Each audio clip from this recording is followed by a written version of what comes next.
3, 2, 1, recording. Saadiq and Luyolo, how you guys doing? We are doing good, thanks. And how are you? I'm doing fine. And yourself? Good, thank you. So Saadiq and Luyolo are from Langa for Men, and it's a anti-gender based violence organization. Can you guys tell me a bit about Langa for Men and how you start and when it started? We started Langa for Men last year in the mid of August, seeing that there are many organizations that are focusing on the victims, and we needed to do something about the root cause, which is from males. Then we had to form an organization that would be capping the spread of gender-based violence through mentoring young boys and also reprogramming minds of men. We formed the organization as a one-day campaign, which was called #Langa for Men. We're gonna do a march for one day that resulted us in like opening a bigger organization, which is now called #Langa for Men. That's how we formed the organization. Okay, cool. And sorry, I just put that little light on there. My viewers sometimes they moan about the light in here. I'm getting a new studio, guys. Relax. So you said there's a spurt of gender-based violence, but I think you might be downplaying it a bit. I think I think it's a war. So that's why I'm getting involved now too. So and I've noticed quite a few things since I got involved in my sort of whatever you can call it, anti-gender based violence activism. Since I got involved, I noticed that there's a few things that. So what happens is we'll join up in groups, and you guys met Josh already. I speak to Josh Henkerman about it. We have a weekly call. We invited some woman into our group because essentially at the end of the day, why I got involved is because I looked at the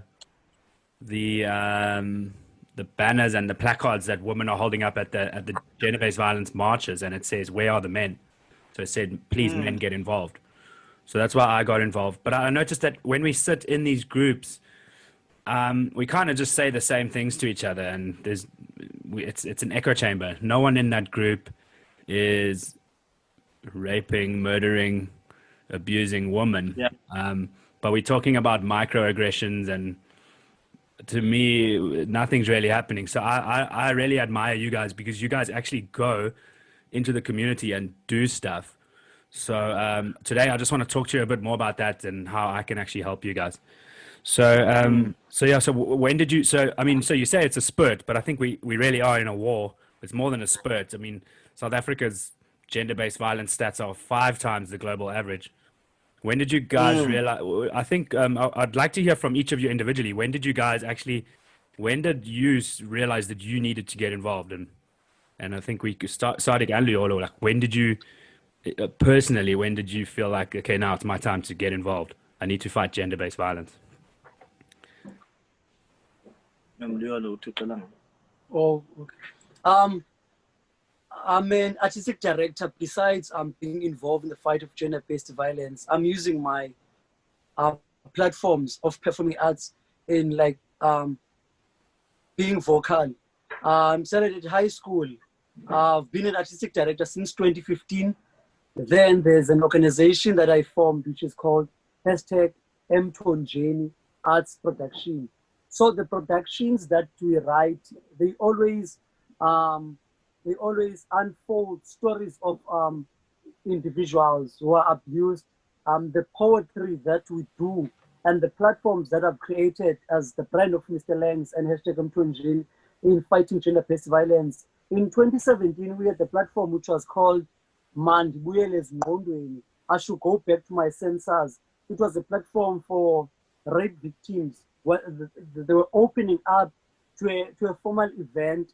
Then we'll include entertainment, and we'll go visit high schools around Langa and Kailicha, informing people about performing arts and how it can play a huge role in fighting gender-based violence and also equipping the youth in emancipating them. So I've been involved since 2015 in the fight. That is why I'm an activist of different organizations besides hashtag Langa for Men. Okay, and yourself, Saadiq, when did you realize, that I need to get involved? I realized long time ago, but like I didn't know where to start since I was young. I was young when I realized that because my mother was also a victim of gender-based violence, so I didn't know how to fight it up until I was in grade 11 when I got involved in an organization called TABS in Delft. Tadabound and something. It was like about fighting gender-based violence. So that's where I realized that I need to play my part in playing fighting gender-based violence by educating young boys and men. Yeah, that's where in 2017. Oh, Yeah. okay. And I just want to, so I actually, sorry, Luyolo, I forgot. You had a bicycle accident the other day. Are you okay? Have you recovered? Saadiq told me. Yes, yes. I'm doing well now. At least my ribs are better than yesterday. I'm Okay. good. So the last time we chatted, he told me did a car cut you off and you fell off the bike? What happened? Yes, I was driving my bike and there was the first car behind me. Then the next thing I was down because Oh of man. that car. It was very fast behind me. It's the universe trying to take you out because you're doing good work. I'm No. glad I'm glad you recovered and I hope you continue to recover.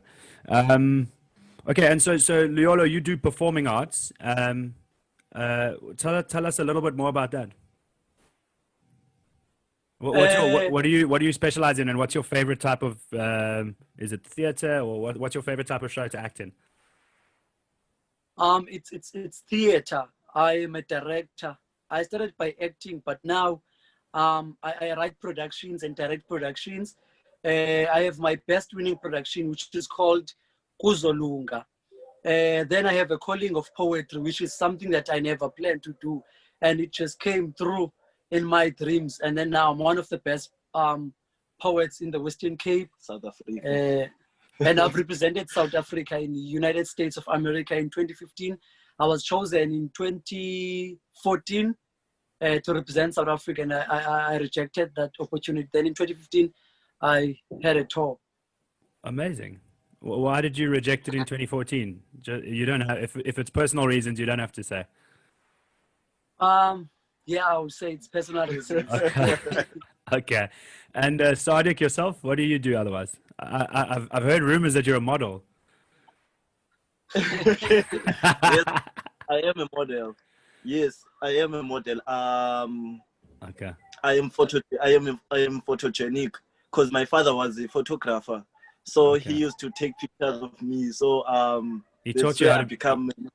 he taught you how to be photogenic, eh? Yes, yes. You guys, I used to post a lot.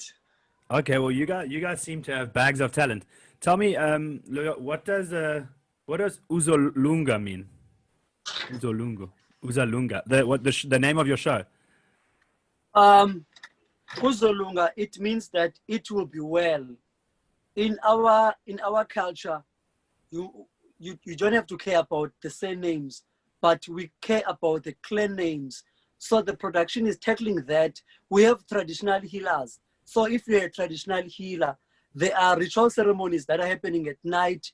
And if you are a husband and you're a traditional healer, it's better if you're a husband. And if you're a woman and a wife, it's not an easy journey because you have to leave your husband and children and then go to that ritual ceremony where you are treated as a young person because you are in the journey of like finding yourself and growing in that journey of being a traditional healer. And you'll find that most husbands, they are not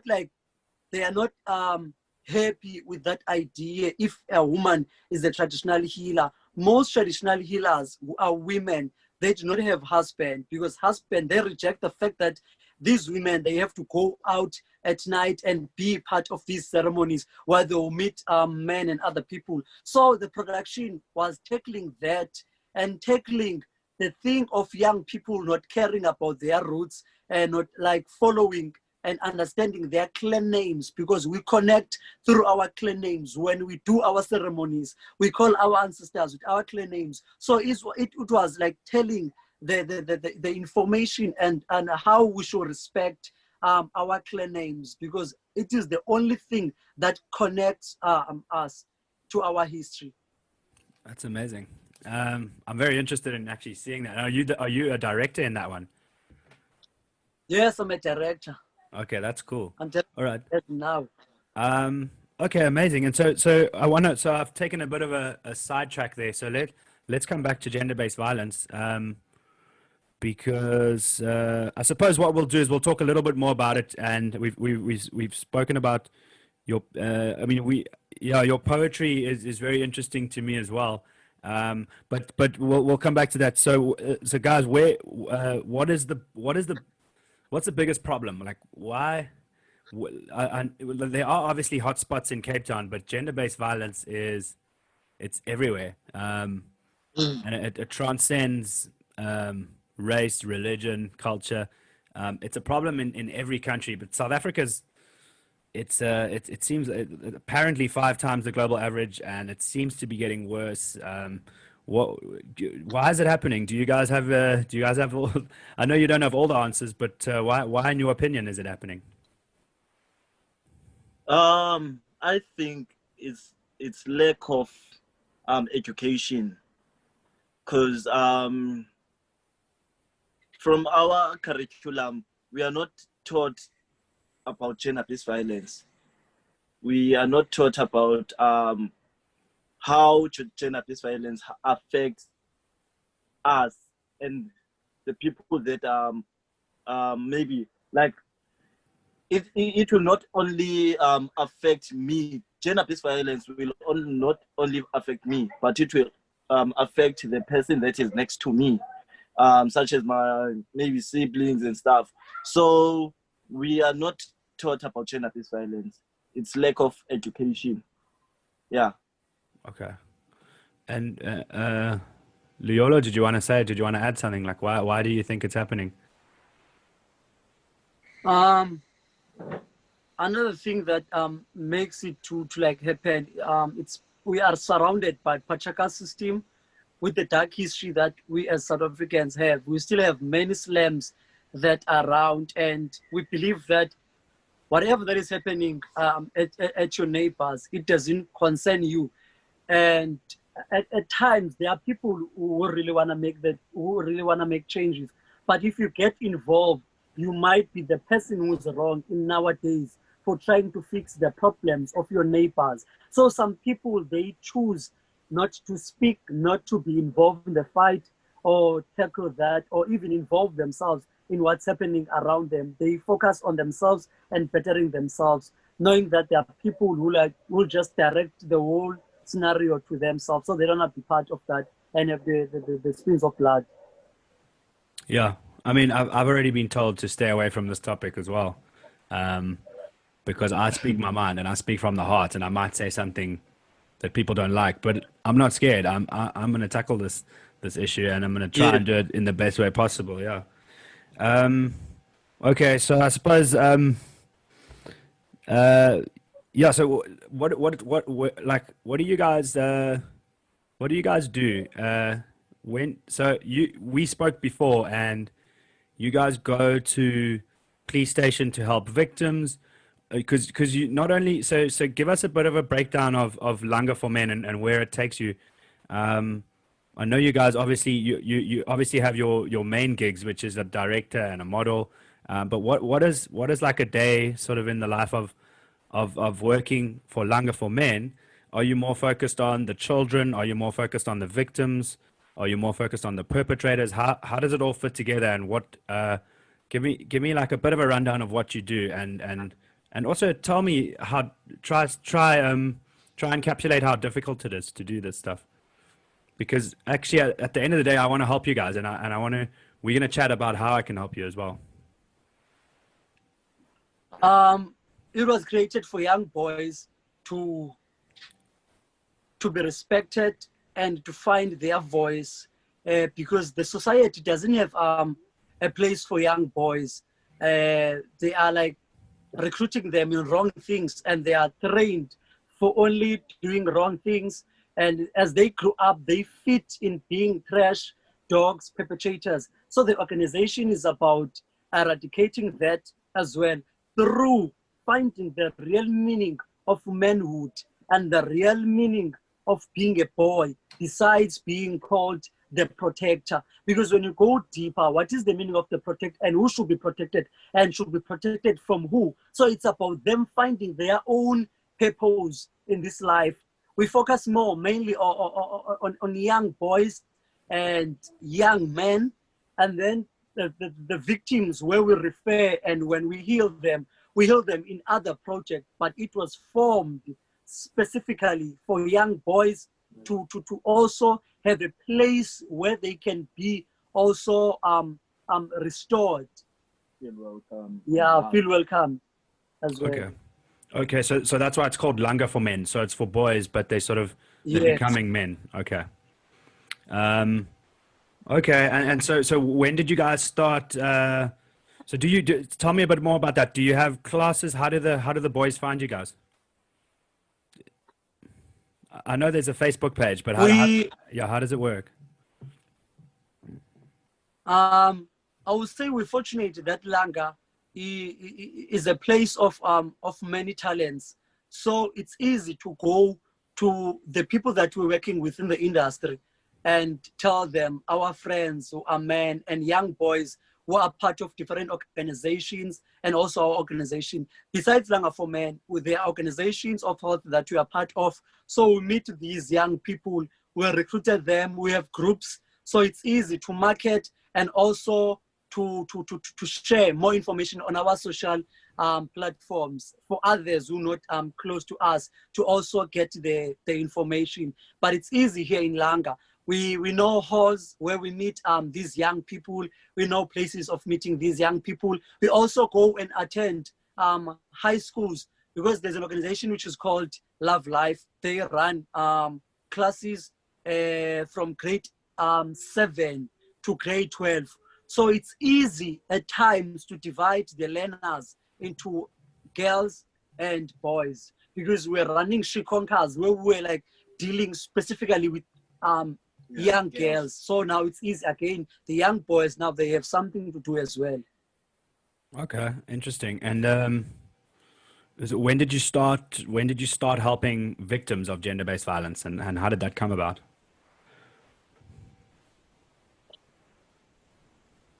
As an organization, or Either either you guys individually or as Langa for Men, because I know that you guys do talk to victims and try and help them, and try to tell me, like, do you just help them at the police station, or do you also help them with their legal, like when they need to go to court? How does it work?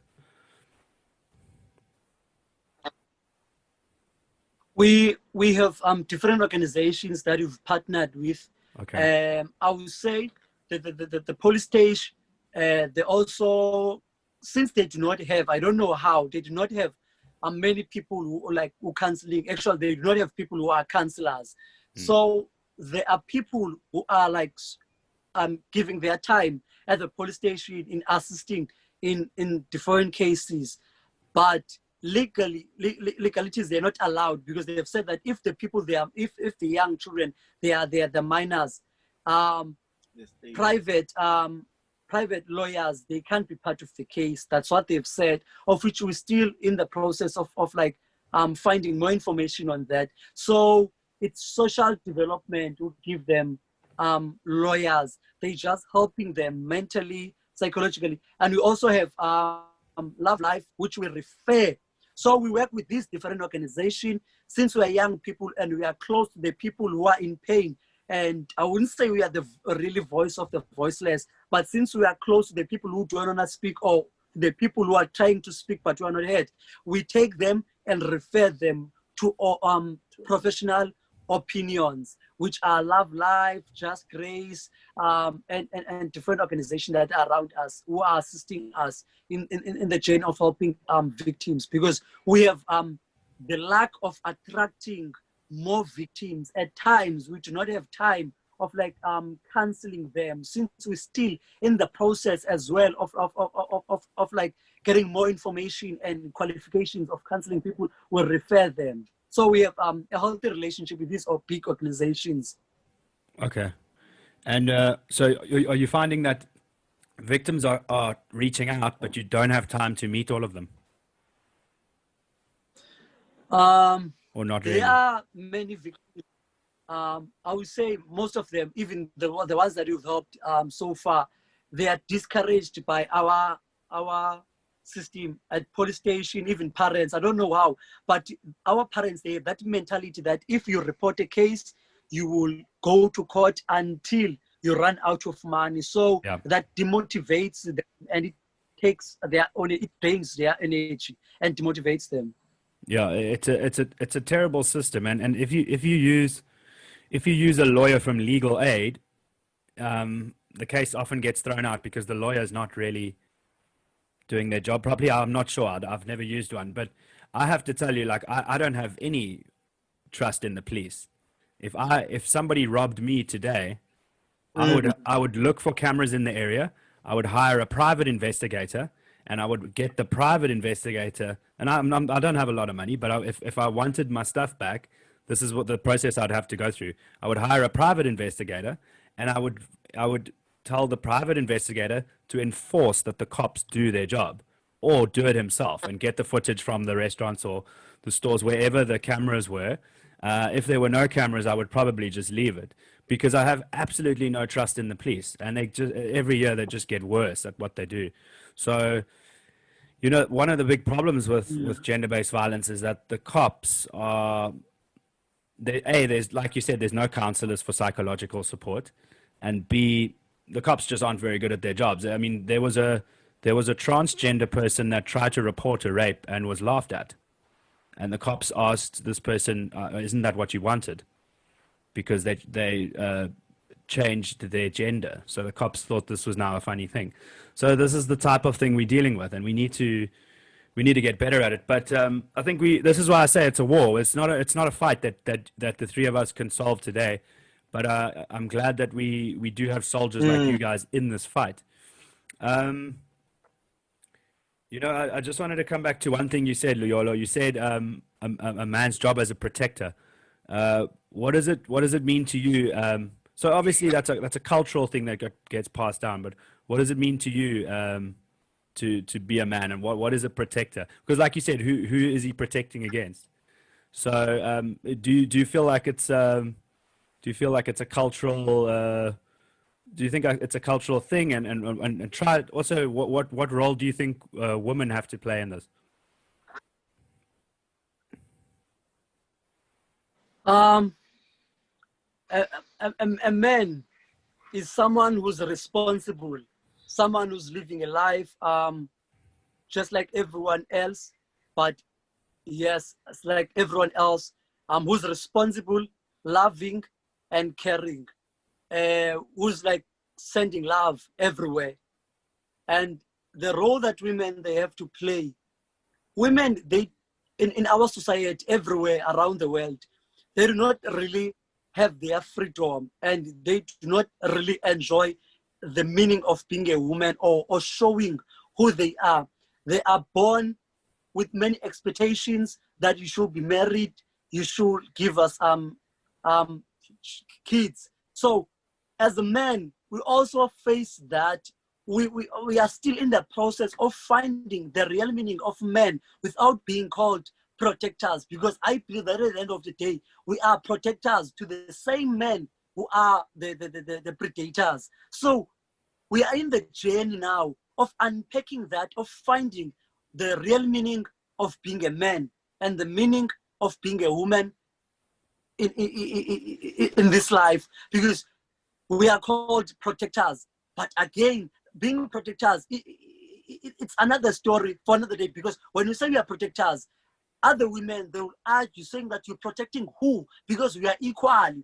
If we are free, if we are free to walk in our street, we won't need your help to protect us. So we as men, we need to first find the meaning of being a man without like putting other genders or including other genders that I should protect, I should provide love, but provide love to yourself and caring to yourself, then it will spread to other people. These are the things that our society we are lacking on. For you to be a man enough, you must have children. For you to be a man enough in our cultures, you must have a house and a home for people, and you must be married for you to be a man enough. These are the things that we need to like destroy.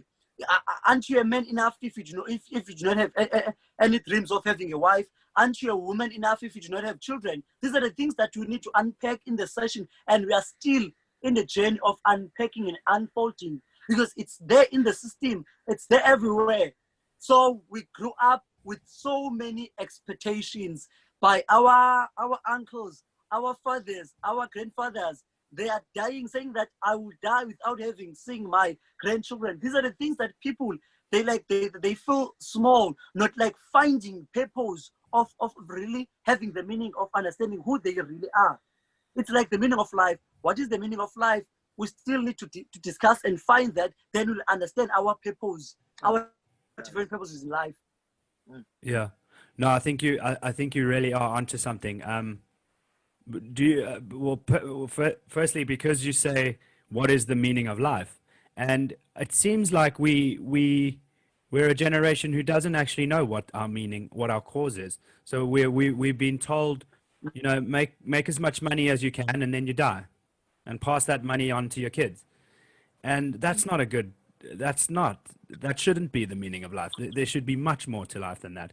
And then capitalism gets involved and it gets a bad name and it gets dragged through the mud. But it's true. We shouldn't just be making as much money as we can and then dying. That's bullshit. Would you say that, so I want to talk to you about the cultural norms and like, you know, what makes you a man and, you know, but we'll come back to that. But would you say that we, as men, do you think we're also protecting the predators? So do you find in your work that when you try and find, well, not to find a perpetrator, but when cops are trying to arrest a perpetrator of gender-based violence, that maybe they're blaming the victim and other people are actually protecting the man that's guilty? Is that something that's happening? Yes, it's happening because the police, when they go and arrest the perpetrator, they already have the picture of that person. And when they reach the person saying that, no, man, it can't be you, you know? So it shifts everything. And now you will see that, you'll find out that they are treating the predator with much hospitality than the victim.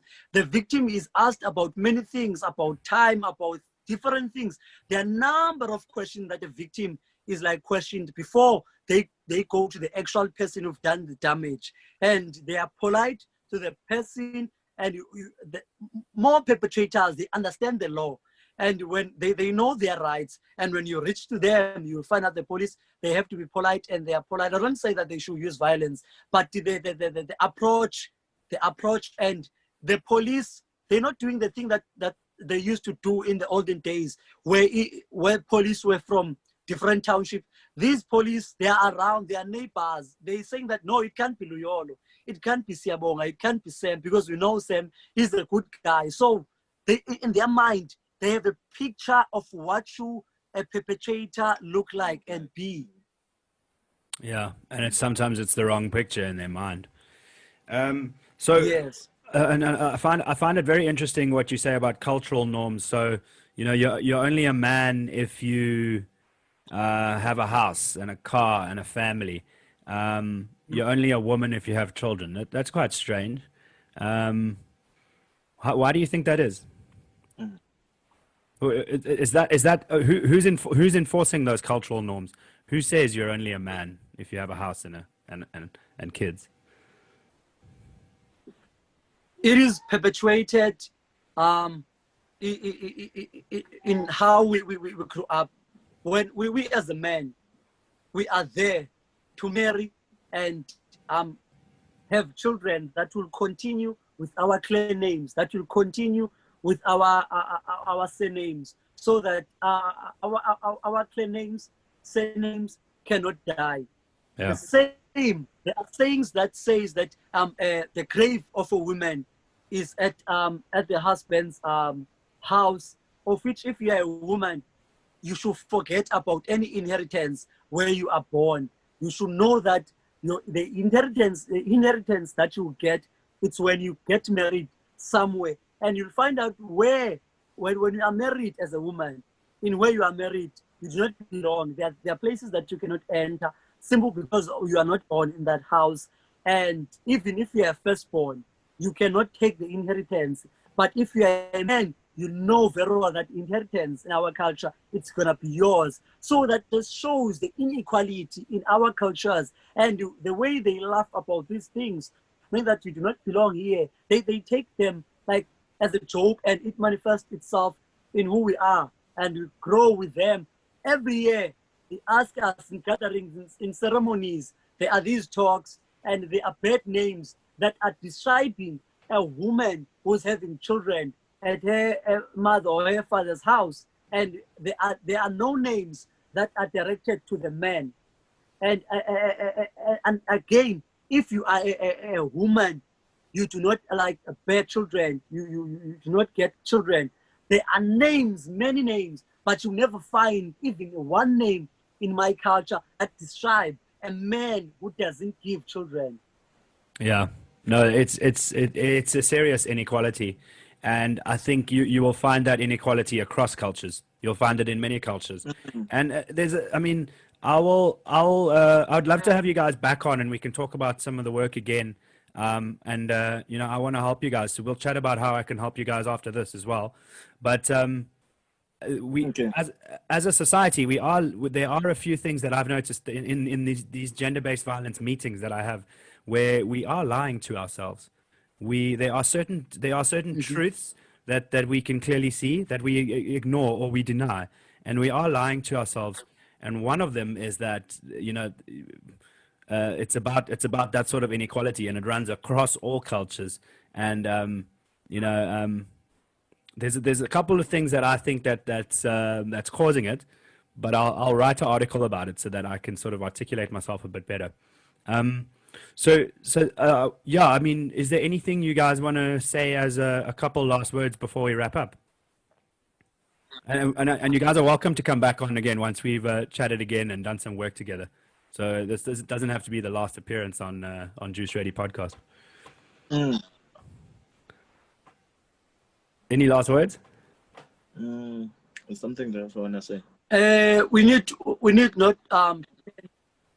need not to turn a blind eye to how men and young boys feel. We should invest in them in a good way. We should say positive things to them, and we should bring life to them, because there are many wrong things that they are taught at school simply because they are boys, at home, by society, and you are born knowing that there are shoes that you have to fill as a young man. We need 1,000 men to be united and to fight patriarchal system. We need to be true to ourselves. We need to confront each other, you know, and it's not an easy thing, because we in that culture that a man is always right, and we as a society, we have many different sayings that are justifying the issues or the problem that are created by men. And it's not only men who are perpetuating them, even women, they are perpetuating them. So we need to all fight these things, and we need to stop like spreading that men are trash. They are trash. Let's find solution and spread solutions, because we are all attracted to the problems and we know the problems, but we do not want to be part of the solutions. We have the solutions. We have to stand up and figure solutions and bring solutions on the table, not just bring them on the table, but implement many different ways of like tackling the issue of gender-based violence and femicide. Enough is enough. We've been saying that we can't just march, we can't just pray. Let's find implementations of these solutions, of these number of solutions that we have. No, I agree with you. And I, for one, I'm going to be part of those solutions. I thank you. And we need more men like you.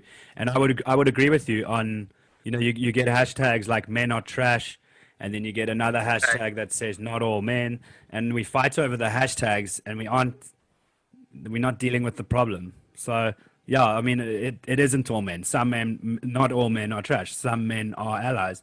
The problem with it is that some men think they can write hashtag not all men and not get involved, and obviously that's not the correct way to approach it. But we fight over these hashtags, and then we don't actually solve the problem. So I would agree with you on that one, and I don't mind if I get into trouble for saying that. Well, last question from me: who built your guys' website, and how long has it been there?